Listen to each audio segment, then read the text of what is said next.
नमस्कार प्रेक्षकांनो, ही रेवा तिच्या प्लॅनमध्ये पूर्णपणे यशस्वी झाले आहे आणि त्यामुळे मुकादम कुटुंबामध्ये एक खूप मोठं संकट आलेलं आहे.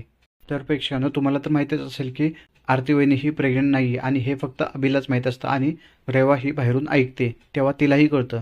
परंतु अभिला डॉक्टरला बोलवायचं नसतं. आरतीला सगळ्यांचे बोलणे ऐकून घ्यावे लागेल. पण इथे बाहेर आल्यानंतर या टेन्शनमध्ये अभि बसलेला असतो आणि रेवा या संधीचा फायदा घेऊन स्वतःच्या फायद्यासाठी अभिला कन्व्हिन्स करते आणि सांगते की तू डॉक्टरला फोन कर. ती डॉक्टर आल्यानंतर आरती वहिनीला जेव्हा सांगेल तेव्हा तिचा जो काही डाऊट आहे प्रेग्नन्सीचा तो क्लिअर होईल आणि यातून ती लवकर बाहेर पडेल.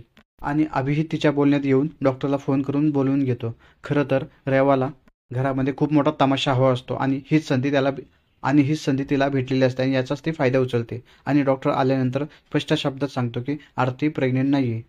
यानंतर आरती वहिनीला खूप मानसिक धक्का बसलेला आहे आणि रेवाचा जो प्लॅन असतो तो सक्सेसफुल झालेला आहे. आता रमा आरती वहिनीला या संकटातून कशी बाहेर काढते आणि तिला कशी समजवते हे आपल्याला येणाऱ्या भागामध्ये समजेल.